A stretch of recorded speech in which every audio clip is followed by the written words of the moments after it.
দেখাতে গিয়ে দেখাচ্ছিলাম, তারপর উনি জোর করে বললো কে আছে তুমি, রোহিঙ্গা নাকি, ধরো করে মারতে স্টার্ট করলো। কে মারলো আপনাকে? রাজু রয়।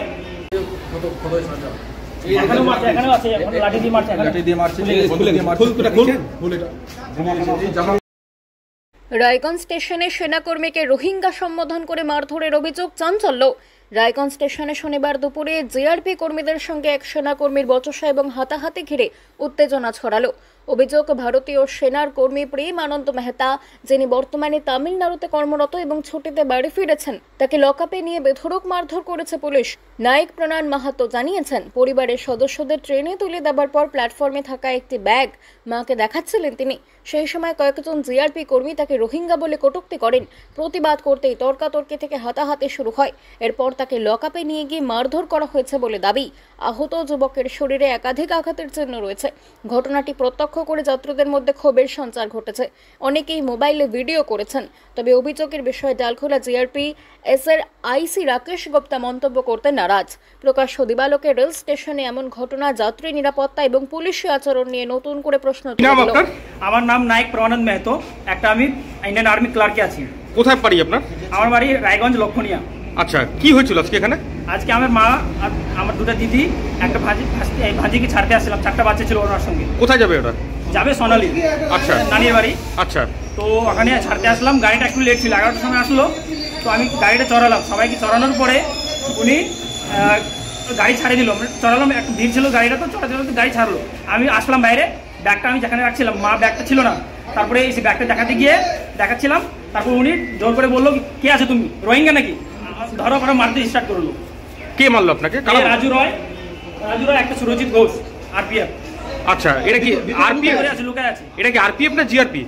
জিআরপি থানা, এটা রেলওয়ে পুলিশ। রেলওয়ে পুলিশ মানে আপনাকে অভিযোগটা কার বিরুদ্ধে, জিআরপি না আরপিএফ?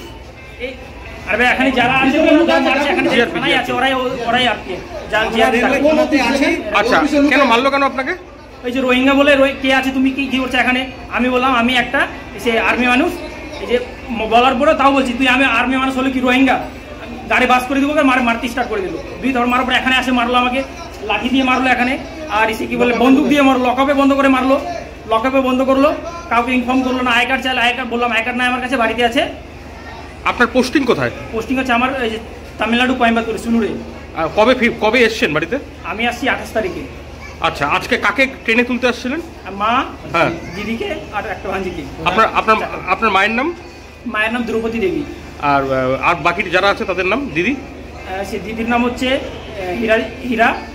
হীরা দেবী, একটা হচ্ছে মুন্নি দেবী, আর একটা হচ্ছে কাঞ্চন দেবী। আচ্ছা, মানে 2 দিদি ছিল সঙ্গে আর কি? হ্যাঁ, 2টা দিদি ছিল। আচ্ছা, ওদেরকে ট্রেনে ওঠানোর পরেই গন্ডগোলটা হয়েছে?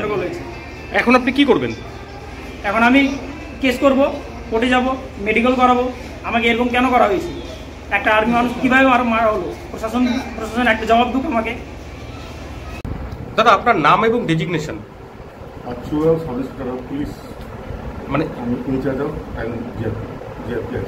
আচ্ছা, একজন মানে সেনাকর্মী অভিযোগ করেছেন যে আজকে যখন ওনার আত্মীয়দের ট্রেনে ওঠাতে এসেছিলেন তখন জিআরপির লোকজন নাকি ওনাদেরকে মারধর করে এবং ভিতরে মানে ঘরে ঢুকিয়ে নিয়ে মারধর করে, লকআপে ঢোকায় এবং গালাগালি করে, আজে বাজে কথা বলে, রোহিঙ্গা বলা হয়েছে বলে অভিযোগ, ওদেরকে রোহিঙ্গা তকমা দিয়ে মারধর করছে। মানে ঠিক ঘটনাটা কি ঘটেছিল স্যার? এরকম কিছু না, রানিং ট্রেনে ও উঠতে চাচ্ছিল, হ্যাঁ, তার নাম তো আমি জানি, উঠতে চাচ্ছিল। তো রানিং ট্রেনে আমার অফিসার তাকে সতর্ক করছিল, ভাই রানিং ট্রেন উঠিস না, টোটি যাবে, ঘটনা হবে। তখন ও আঙুল দেখিয়ে পুরো মানে গালাগালি করে, মা বাবার নামে সৃষ্টি করে। কাকে গালাগালি করে? ওই অফিসারকে এবং ফোর্সকে। আচ্ছা, সেই সময় তারা বলে সতর্ক করে যে উঠিস না, ও বারবার উঠতে বলছে আমাকে চিনিস, আমাকে জানিস, এই বলে তারপরে এখানে ওকে আমার ফোর্স সবাই মিলে নিয়ে আসে এই তো গল্প। তো উনি একটা অভিযোগ করছেন যে ওনাকে নাকি মারধর করা হয়েছে। কোনো মারধর, কোনো গল্প। আপনাদের উপরে কোনো আক্রমণ হয়েছে বা কিছু? যেটা হয়, নিয়ে আসতে গেলে একটু ধাক্কাধাক্কি হয়, ওরা ধাক্কা দিচ্ছিল আর কি। তো আপনারা কি ওনার বিরুদ্ধে কোনো মানে ঊর্ধ্বতন কর্তৃপক্ষের কাছে কোনো আইনি কোনো পদক্ষেপ করবেন? সেটা হলে ইয়ে করে করতে হবে। মানে আপনার কি ঘটনা তদন্ত শুরু করেছে? তদন্ত তো চলছেই।